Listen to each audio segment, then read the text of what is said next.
Olá, amante do automobilismo! Seja bem-vindo ao nosso canal. Eu sou Marquinhos Rocha e contaremos hoje mais uma trajetória de sucesso. Vamos viajar juntos ao passado e relembrarmos bons momentos do cenário automobilístico brasileiro. Você, que também é um apaixonado por carros, junte-se a nós, inscreva-se no canal e ative o sininho de notificações para não perder os próximos vídeos. Você está pronto? Então, solta a vinheta!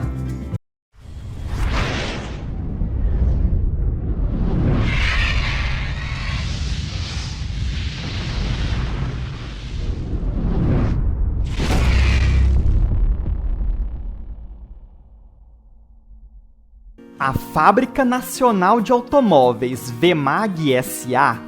foi a pioneira na fabricação de carros de passeio no Brasil. Para que isso fosse possível, foi buscar na Alemanha uma licença concedida pela Auto Union para produzir e comercializar 3 automóveis da marca DKV aqui no país: uma perua, um sedã e um utilitário. Com a licença nas mãos, a VMAG apresentava em 1956 o primeiro automóvel a ser fabricado no Brasil, oficialmente reconhecido pelo governo: a perua DKV VMAG Universal, que mais tarde ganharia o nome de VMAGete. 2 anos depois, em 1958, a VMAG S.A. anunciava o lançamento de mais 2 novos integrantes da marca no Brasil: um simpático carrinho de 4 portas, chamado inicialmente de Sedã DKV VMAG e posteriormente apenas de Belcar, e o mais novo utilitário brasileiro, que nada mais era do que uma cópia do modelo alemão Munga, produzido na Europa entre os anos de 1956 e 1958, que ficou famoso por compor as tropas da polícia alemã e das forças armadas de diversos países integrantes da OTAN, a Organização do Tratado do Atlântico Norte. Na expectativa de que o novo utilitário brasileiro fizesse o mesmo sucesso de seu irmão alemão Munga, e na tentativa de bater de frente com o famoso combatente de guerra americano Jeep Willys, lançado aqui no Brasil em 56 e já considerado um sucesso de vendas, a VMAG apresentava ao mercado em fevereiro de 1958 o seu mais novo lançamento. O canal Marquinhos Rocha tem o prazer de apresentar a história do extravagante e valente fora de estrada DKV VMAG Candango.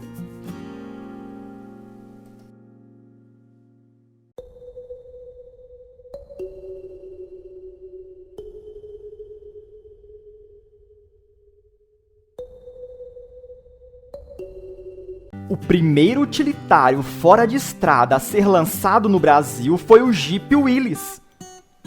Ele foi o pioneiro não só aqui em nosso país, mas também no mundo.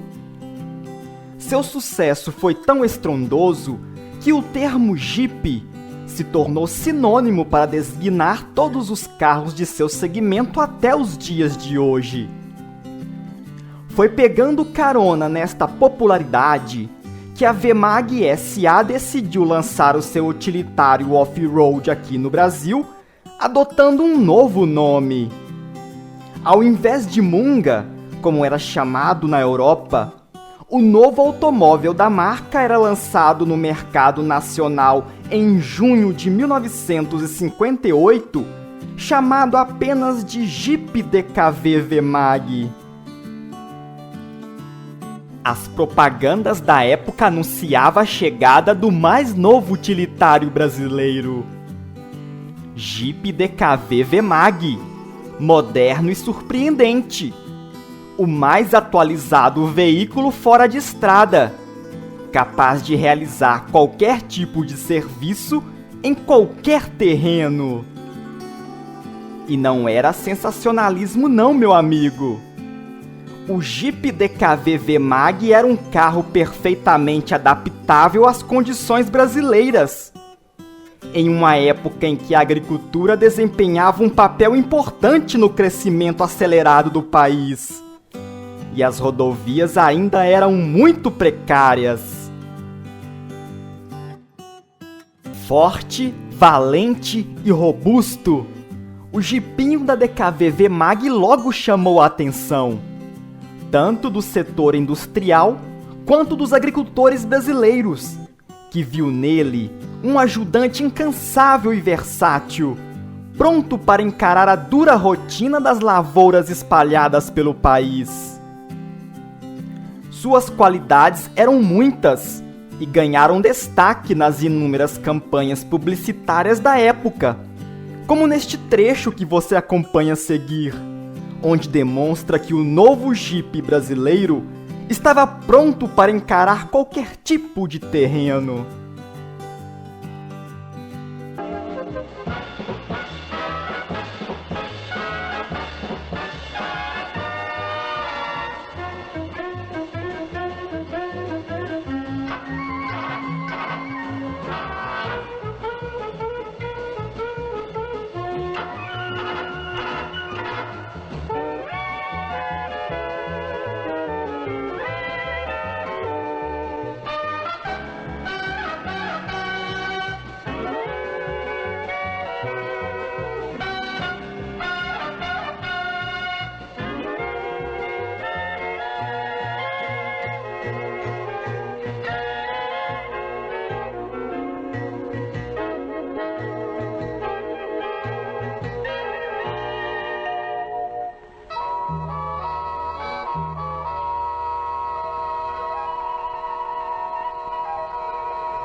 A apresentação do Jeep DKV VMAG aconteceu oficialmente em abril de 58, em um evento realizado no Hotel Copacabana Palace, na cidade do Rio de Janeiro, e contou com a ilustre presença do então presidente da República, Juscelino Kubitschek. Seu design chamava a atenção de todos ali presentes, por possuir um desenho simples, mas um tanto quanto exótico para os padrões brasileiros. O modelo nacional era praticamente idêntico ao modelo alemão. Feito com carroceria em chapa de aço, suas linhas retas e rústicas transmitiam um ar de robustez.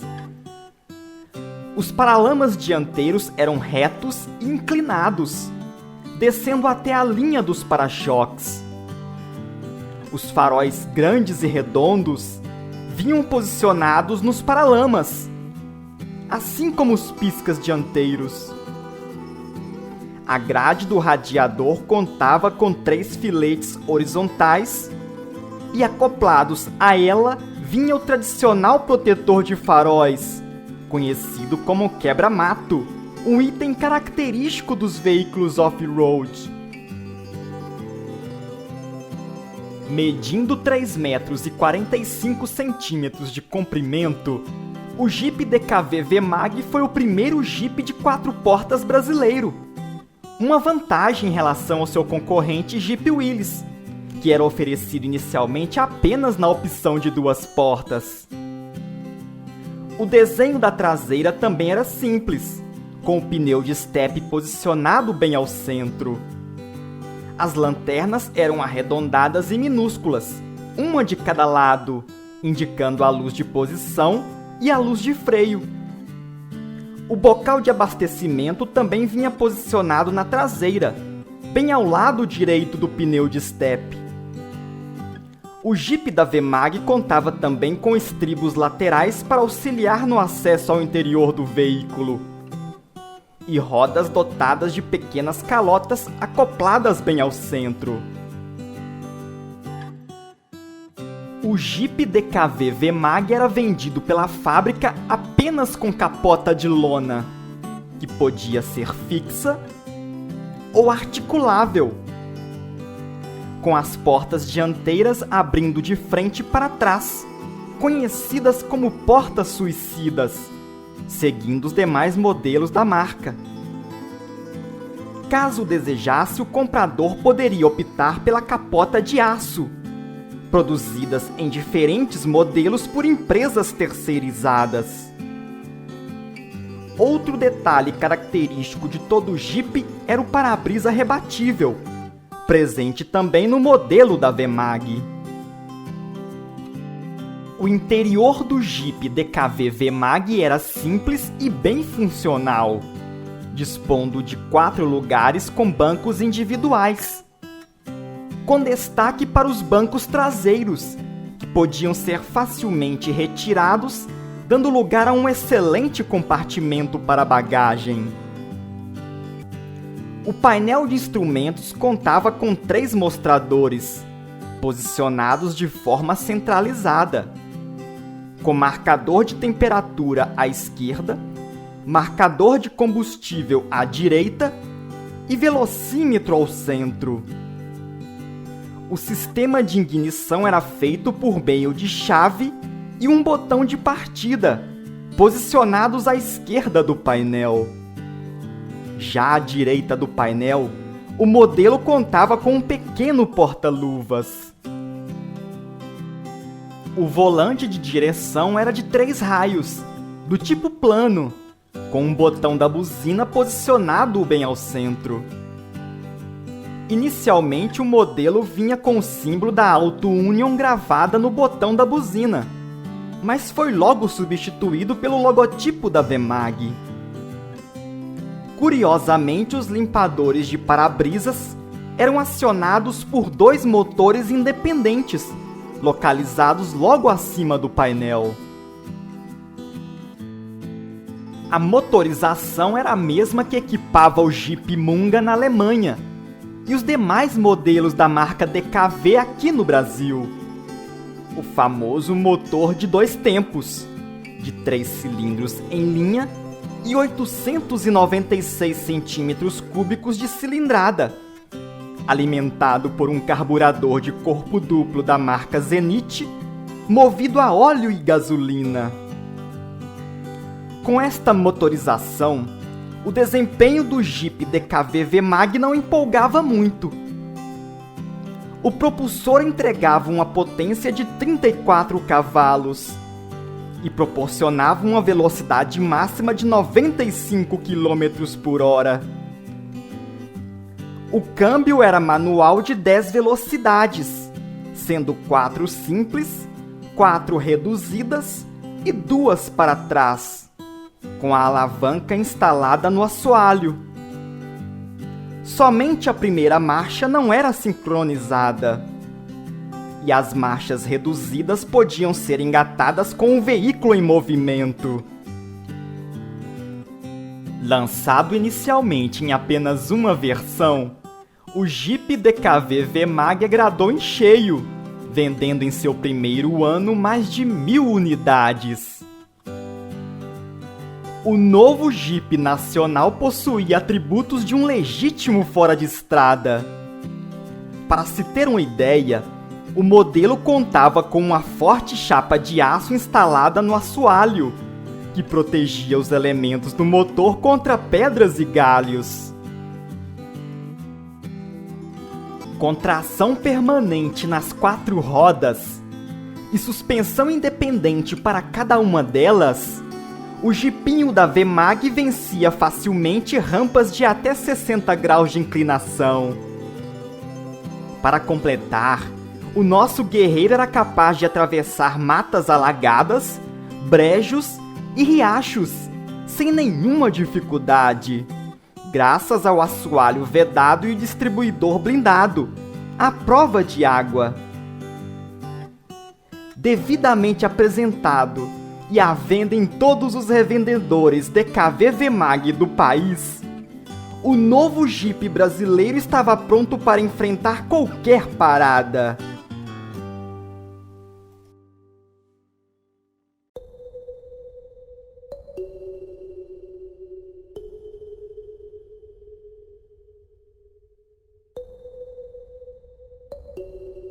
Seguindo a evolução que ocorreu nos modelos alemães, o Jeep DKV VMAG ganhava em 1959 uma nova motorização de 1.000 centímetros cúbicos de cilindrada, que ficou conhecido como motor 1000. Com o novo propulsor, o Jeep DKV VMAG alcançava agora uma potência de 44 cavalos, deixando o modelo ainda mais veloz, robusto e econômico. Em 1959, o Jeep DKV VMAG passou a contar com a presença de um novo concorrente. A Toyota lançava no Brasil o famoso Land Cruiser, um Jeep mundialmente conhecido. O segmento dos utilitários fora de estrada do país contava agora com 3 representantes: o Jeep Willys, o Jeep DKV VMAG e o novo Toyota Land Cruiser. O Jeep da VMAG fechava o ano de 59 vendendo mais que o ano anterior, com quase 2.000 unidades comercializadas.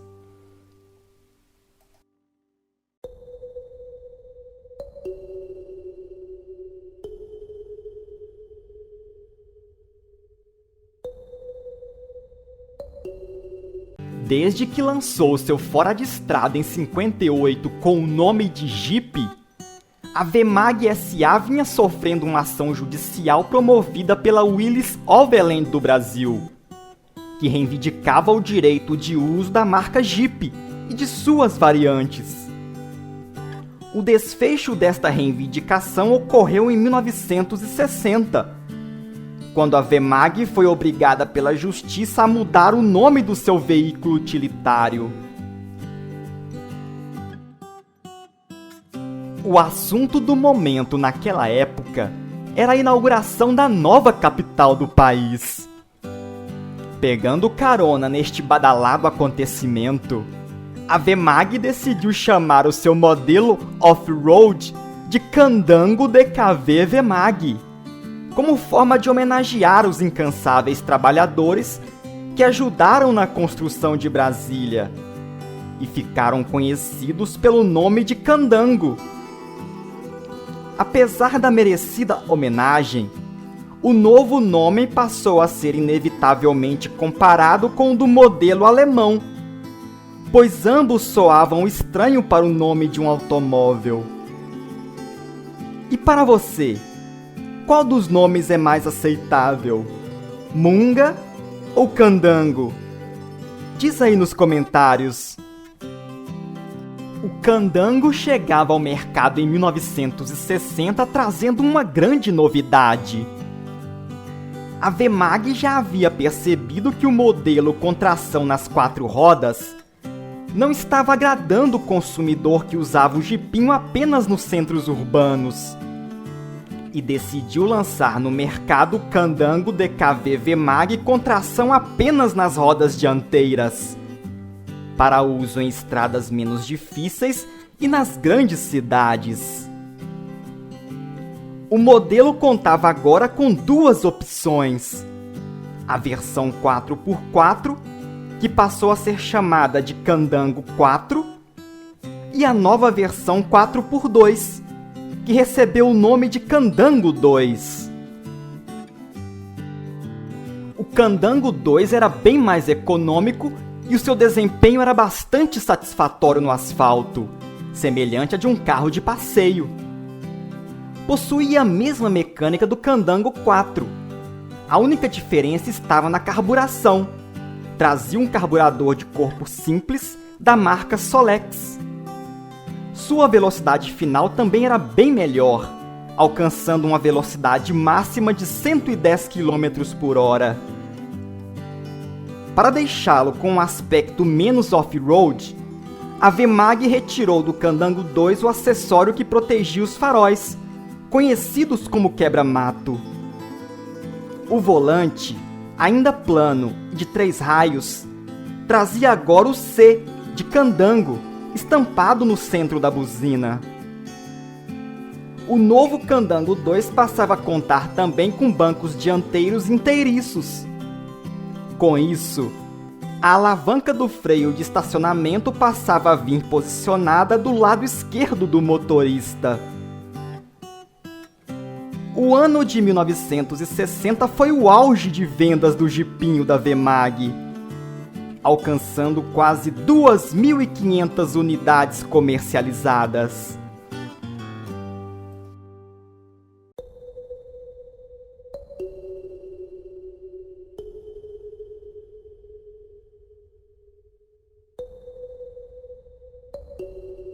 As boas vendas do Jeep Candango em 1960 deixaram a Vemag esperançosa, levando a empresa a desenvolver novos projetos para o seu carrinho, mas que nunca chegaram a sair do papel. No Salão do Automóvel de 1960, a Vemag apresentou um protótipo que ficou conhecido como Candango Arpoador.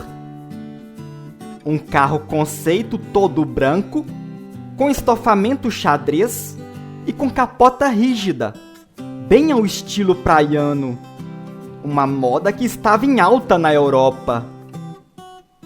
No Salão do Automóvel de 1961, a Vemag apresentou mais um carro conceito, o Candango Caravana. Tratava-se de um modelo todo branco, incluindo a capota, e equipada com estofamento revestido de couro de boi. Já no salão de 1962, a empresa brasileira apresentava ao público o Candango 2D, com alavanca de câmbio na coluna de direção e totalmente sincronizado. Infelizmente, o Candango Arpoador, o Candango Caravana e o Candango 2D nunca chegaram a ser produzidos. A única novidade da Vemag para sua linha de jipes ficou por conta do lançamento de uma versão inspirada no projeto do modelo Arpoador. Em 1962, a Vemag lançou no mercado o Candango Praiano, voltado para atividades de lazer em uso urbano e no litoral. Era vendido na cor azul claro e não possuía portas e nem capota. O modelo não fez muito sucesso, tendo sido comercializadas pouquíssimas unidades.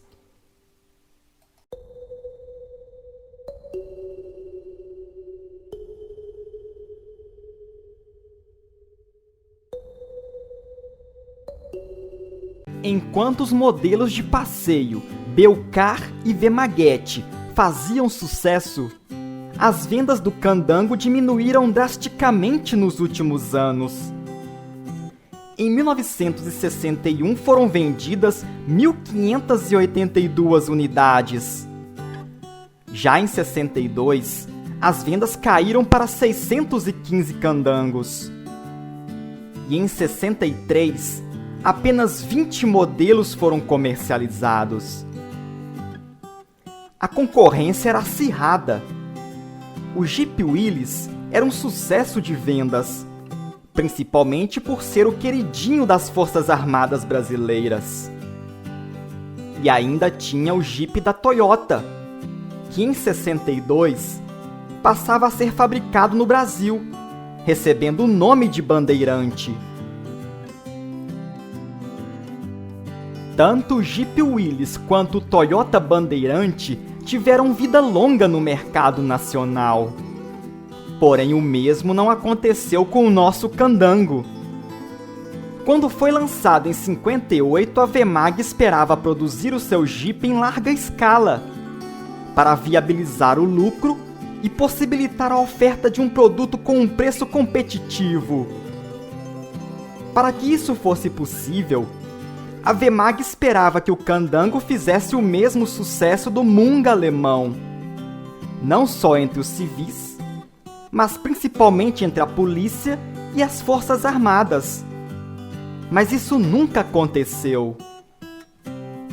Diante do desinteresse do Exército Brasileiro em adquirir o Jeep Candango, o que inviabilizou sua produção em larga escala, Diante da baixa procura pelo modelo nas concessionárias pelo país e diante do alto custo para sua produção, principalmente da sua caixa de câmbio, que ainda era importada da Alemanha, a Wemag decidiu encerrar a produção do candango após 6 anos de fabricação. Foram quase 8.000 unidades comercializadas entre os anos de 1958 a 1963. Mesmo tendo vida curta no país, o candango DKV Wemag escreveu uma linda história de superação e valentia, pois ao despontar no cenário automobilístico brasileiro no final dos anos 50, o modelo demonstrava a força da indústria automotiva nacional, que ainda dava seus primeiros passos. Mesmo não tendo caído no gosto dos militares, o Jeep Candango conseguiu cativar a admiração de milhares de brasileiros, com seu design inovador, feio para alguns e simpático para outros, com sua mecânica DKV exclusiva e principalmente por sua alta performance fora das estradas, o que fazia do nosso saudoso candango um legítimo e incomparável off-road. E aí, gostou do vídeo? Se você gostou, deixe o seu like. E se ainda não se inscreveu, se inscreva agora, ativando o sininho de notificações para não perder os próximos vídeos. Confira também nossa página do Facebook e participe das promoções. Se tiver uma história para contar sobre o candango, compartilhe conosco. Compartilhe também este vídeo com aqueles que são apaixonados por carros. Um abraço a todos e até o próximo vídeo!